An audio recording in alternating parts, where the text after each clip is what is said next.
A circus is great for sitting on your couch watching TV answering emails. Yeah.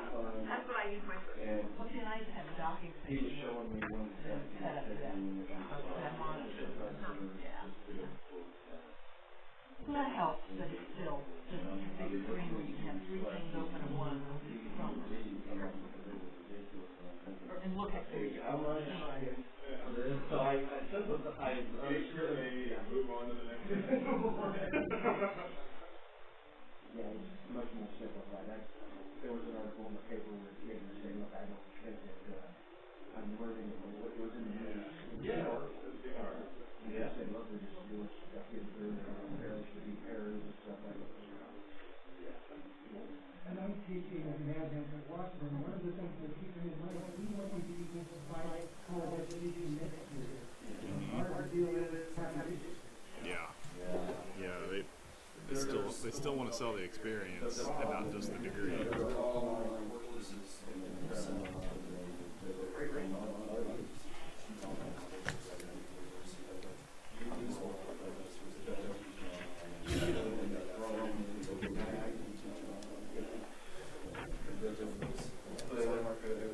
Time, commissioners.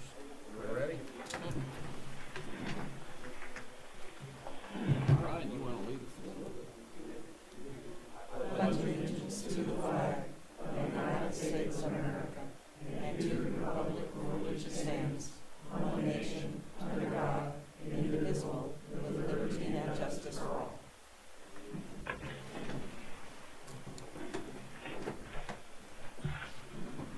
Good morning, everyone. Morning. Welcome to the Shawnee County Board of County Commissioners. It's Monday, May 11th, 2020. And on my left is Commissioner Aaron Moody, who represents District 3. On my right is Commissioner Kevin Cook, who represents District 2, and I'm David Lott, and I represent District 1. Well, what do we have first on the agenda? Our first item is item 3, consent agenda. I would move that we approve the consent agenda. Second. Motion's been made by Commissioner Rippon, seconded by Commissioner Mays. All in favor, say aye. Those opposed, motion carries 3-0. Next item. Item 4, new business, A, County Clerk Number 1, consider all voucher payments. Commissioners, this morning we have vouchers that total $1,017,248.48. The highlight out of the voucher report, the highest amount is the allocations, $458,904.50, of which $457,654.50 is to Vallejo as part of the allocation to Vallejo Mental Health.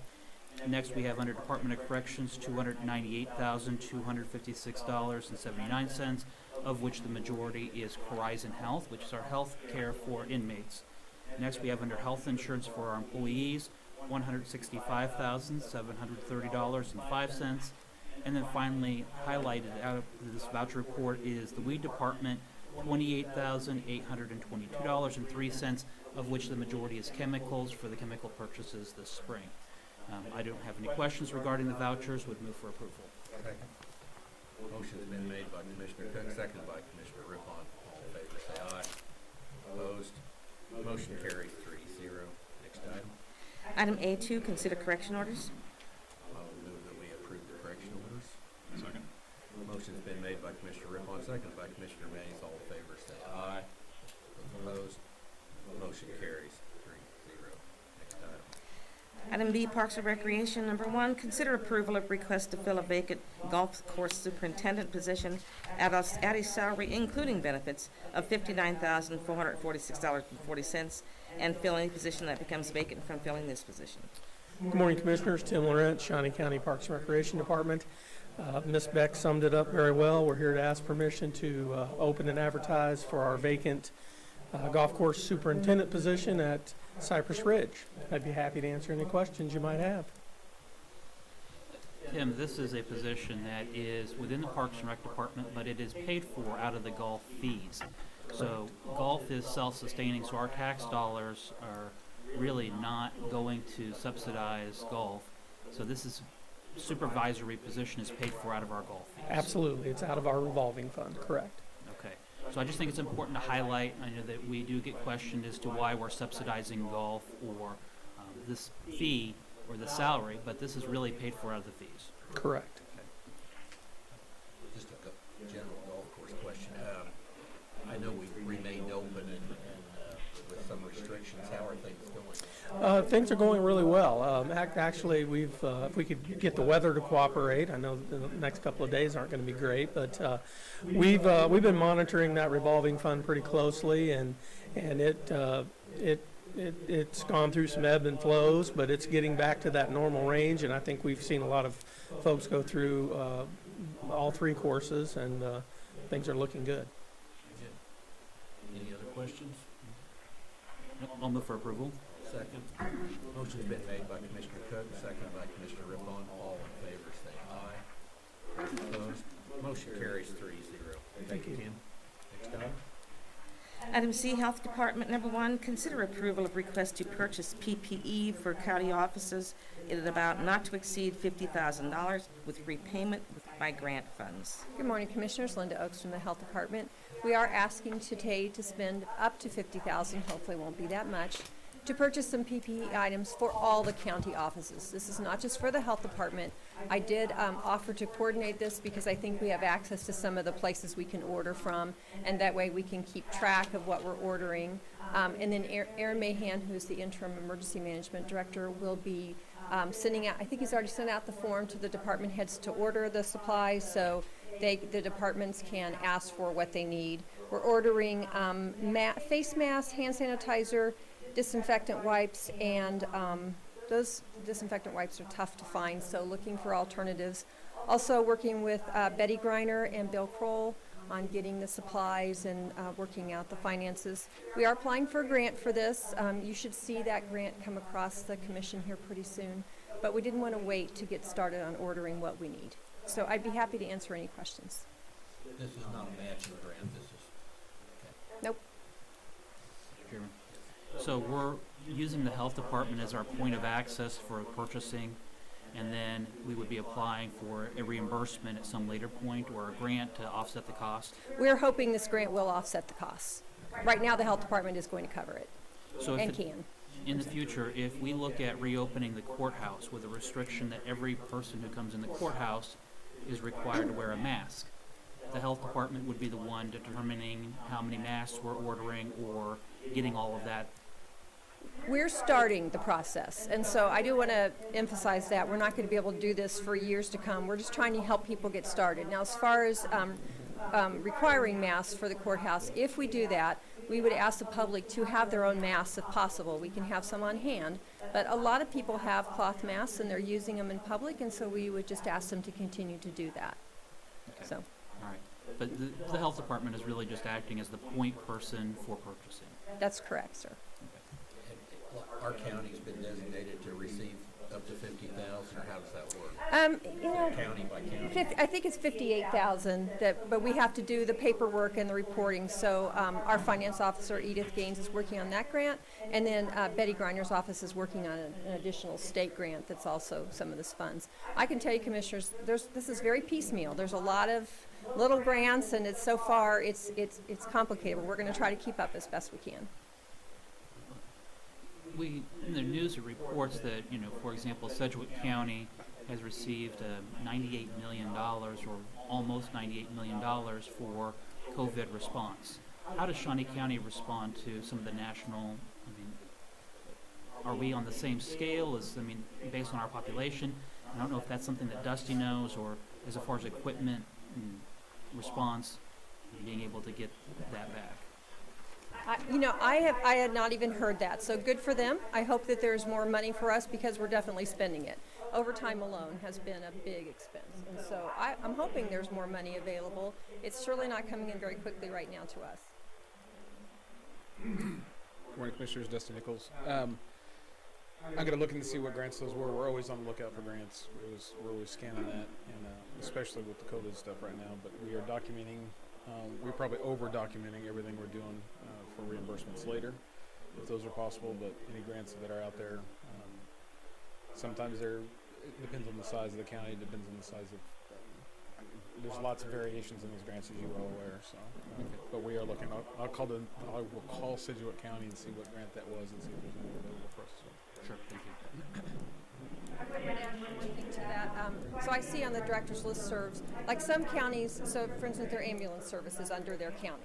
And so that there was some Medicare money that was available. So they were able to access that. We don't have enough Medicare billing to make that worthwhile. It's so small what we do in Medicare. It's just some flu shots, really. That's all we do. And so Betty and I and Edith and Nancy, we're looking at all these grant announcements that come to us, as well as Dusty, and we're analyzing whether, yes, this is a good one for us, or no, this one really doesn't make sense because every county is so different. All right. Thank you very much. I will move for approval. I'll second. Motion has been made by Commissioner Rippon, seconded by Commissioner Mays. All in favor say aye. Those opposed, motion carries. Thank you, Lynn. Thank you, Commissioner. Next item. Item D, corrections number 1. Consider authorization and execution of contract C-179-2020, memorandum of agreement with the Kansas Bureau of Investigation for the Corrections Department to use the Kansas Offender Registration tool to ensure offenders upon being processed are entered into the Kansas registration system with no cost to Shawnee County. Good morning, Commissioners. Brian Cole, Shawnee County Department of Corrections. This was just kind of an updated memorandum of understanding or agreement with the Kansas Bureau of Investigation, basically for us to continue to use their software. This is not uncommon in law enforcement or in jails, that when those that come to jail that need to be registered by Kansas statute, that we do that. And so there is no obligation. Our officers are trained on the confidentiality and the processes and all of this, and this process and there's no financial obligation, and the memorandum of understanding and agreement has gone through the county counsel's office for legality and form. And I'd be happy to answer any questions you may have. Questions? No, I move to approve. Second. Motion has been made by Commissioner Mays, seconded by Commissioner Cook. All in favor say aye. Those opposed, motion carries 3-0. Thank you. Brian. Next item. Item 5, administrative communications. Do we have anyone who would like to speak at this time?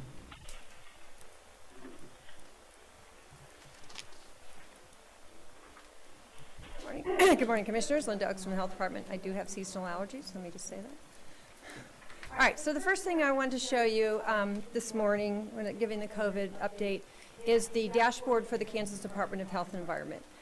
As I mentioned, they are tracking hospitalizations, and so last week I thought they had taken it down, but it's just I couldn't figure out how to get to it. So now I know. So you go to their website and you click on hospitalizations, and then you go down. Let's see, I don't think it clicked, did it? There we go.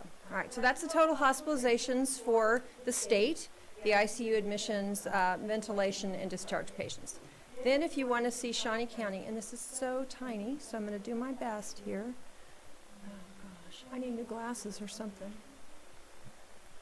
I think I'm getting close, aren't I? Is that it, Shawnee County? Okay. Wow, that is really small. So this would be the Shawnee County numbers. Now let me make a disclaimer here. These are only Shawnee County residents. So our hospitals are regional hospitals, and they get patients from all over the region and different counties. So this is our county residents from the beginning. We've had 28 hospitalizations, 11 ICU admissions, 9 people on ventilation, and 23 discharged. And of course, as you know, we've had 5 deaths. So that you can tell who all from Shawnee County has been in the hospital. So if you want to go out and see that, we hope to have more information on hospitalizations as the time goes, but I do want to just say that the hospital information, it's their information. So I do need their permission and their support in order to share anything more than what's out here on public information. And it looks like you have a question, Commissioner. How many currently are in the hospital? I do not know that number, because again, that is the hospital, that's our hospital's numbers, and it's, but again, this is just county residents, so there's more than just Shawnee County people in the hospital. I think one of the hospitals has their own little dashboard that shows how many people. I believe Stormont does. Can we use that information? We can, as long as they're making it public. And again, I'm going to get that clarified. We meet with them tomorrow. I think that'd be good information. We have a lot of people just scared out of their mind. Sure. One of the problems I'm seeing and hearing about is people are not going to the hospital that need to go. And that is too bad, because the hospitals are able to handle emergencies. So I will say that. Please, if you're having chest pain, if you're having anything that needs an emergency room visit, go to the emergency room. I've heard of several cases too where they're not even wanting healthcare people And healthcare providers, home health, hospice, all those folks, they know how to do that safely. We've had safeguards in place for years, and so we've handled MRSA, we've handled other kinds of infections, so people can handle it, so please work with your healthcare providers. Do you want to say something? I was just going to jump in.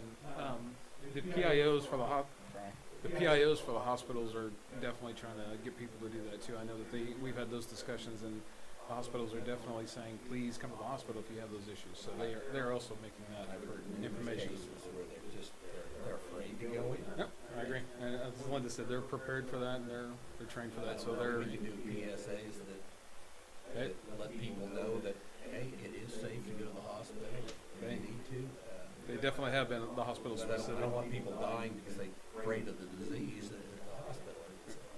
It is safe. I agree. So yes, it is safe to go to the hospital. If you need to go, go. So this is our dashboard this morning. It's not updated.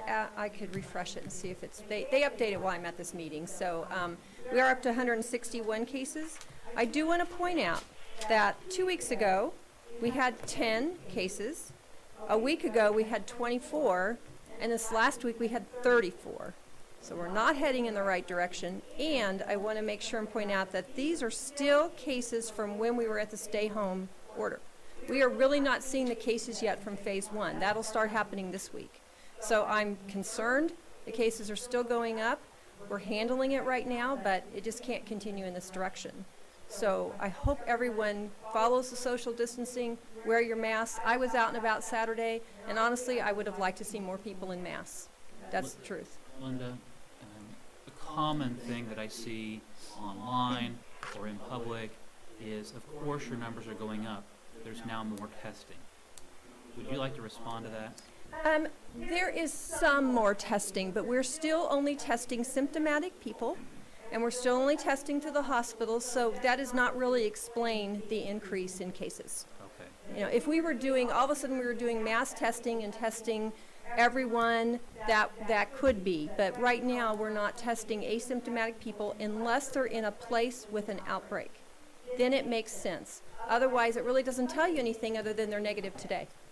You know, you'd have to test every 2 or 3 days for that to really be meaningful. So when we have an outbreak, we are testing everyone.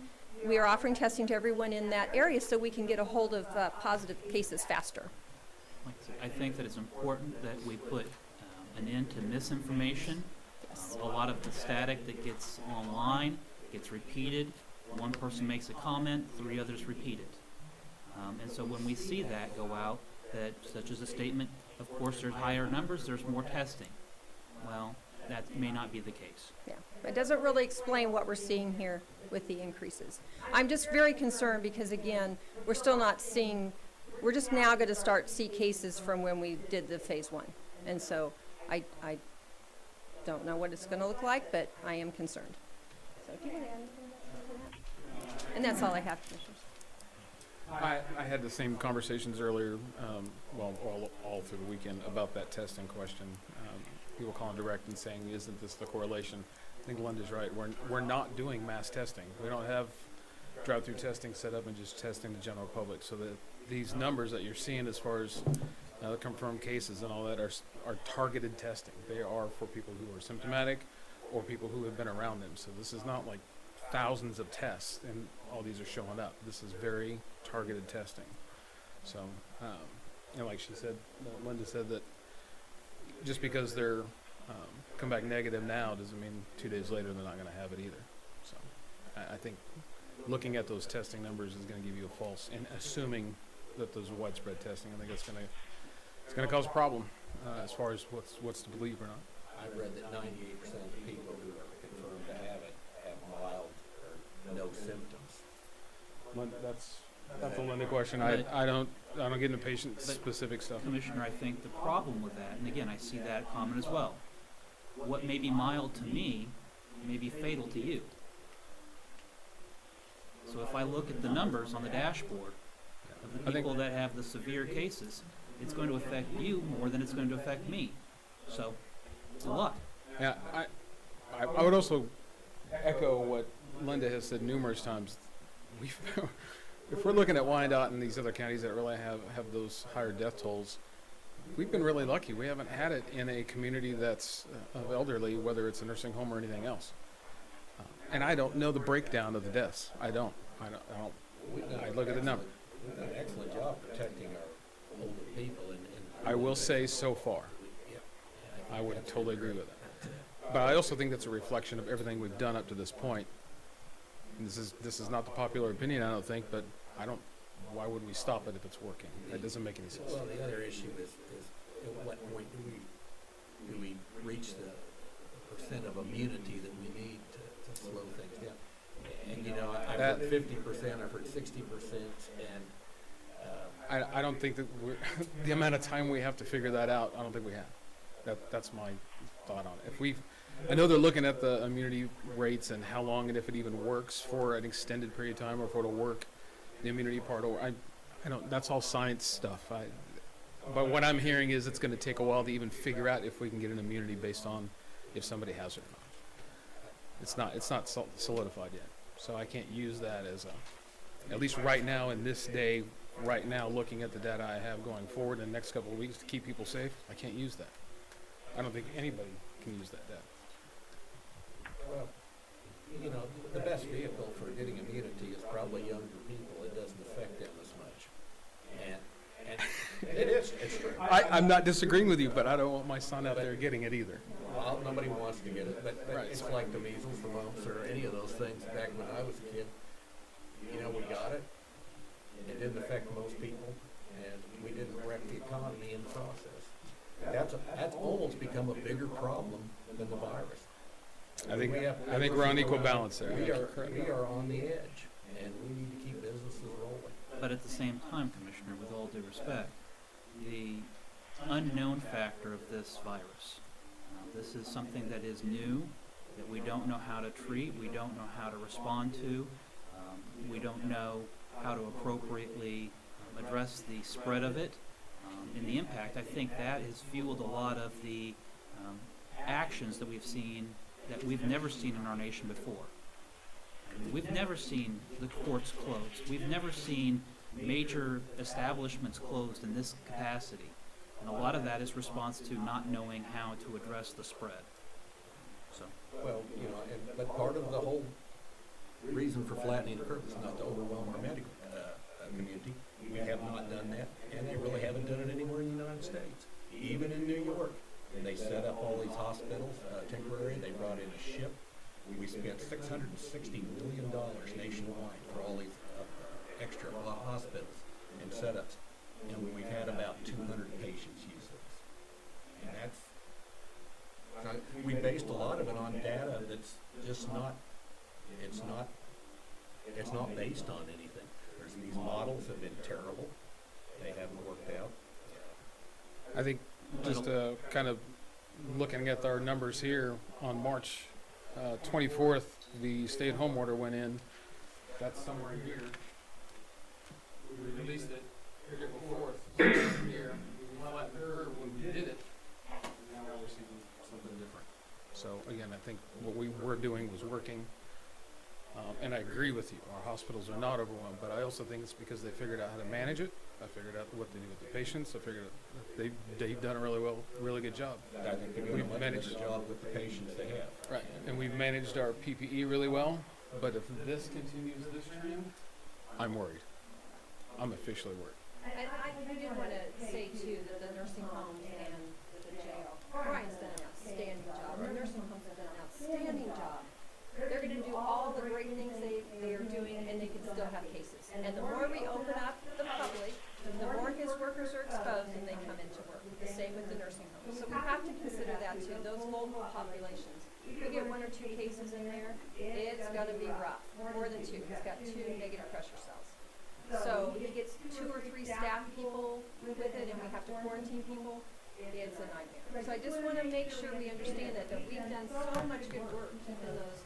That place is tight right now, and the nursing homes and the long-term care facilities, they're doing a great job, and it's just like, we've got to keep that up, or else we are going to have those outbreaks. And we are doing a good job, and that was one of the big failures in New York. They did a horrible job of managing their retirement homes.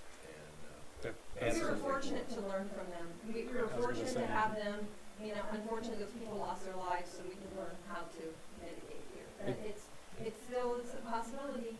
I can't say we can keep that forever like that. And I just want to add, I totally agree with you. We have a problem with unemployment. We have a problem opening it up and trying to find this balance with our economic balance.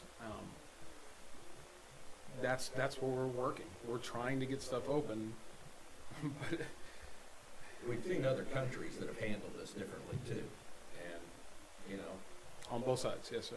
And, absolutely. And yeah, they had more deaths in some of those countries, but they're coming down faster too. And they don't have they didn't wreck their economy. So it's good to watch some of those. But at the same time, right now, a lot of this discussion is purely, it's great discussion, but it's not action. Until the governor releases our executive order, until Shawnee County establishes home rule again, all of this is just talk. I mean, we're at the, we serve at the pleasure of the state right now until the state releases that executive order for us to take more action. So at this point, we're really strung by what the state does. And we're running through scenarios on if we meet the criteria that they put on us. First off, how do we go forward with that? If we don't meet the criteria, we know what that's going to look like. We're in it right now, so we're running through those scenarios to find to be ready to implement those as soon as we're allowed to. That's exactly what I think it's important to note that, I mean, everybody here is right in some way, but it really boils down to personal responsibility. I mean, we can have our economy reopened and still be safe if people take the personal responsibility of wearing a mask and washing their hands and using hand sanitizer, and the restaurants and the retailers and the hair salons, proper sanitation, you know, wipe down the door handles, things like that. I mean, we can accomplish both goals of getting the economy reopened and flattening the curve and preventing this virus from spreading. So, I mean, as long as people continue to be responsible, and that's what concerns me most, is that, you know, from my observations over the weekend, it didn't appear that very many people were being responsible with their actions. And so that's where my fear comes in, is that people are being reckless, and we need to, you know, all work together to stop that.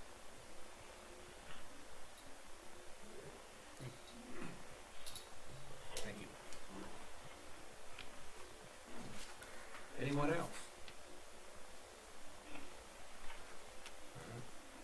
Commissioner Cook, I don't think that I have anything additional.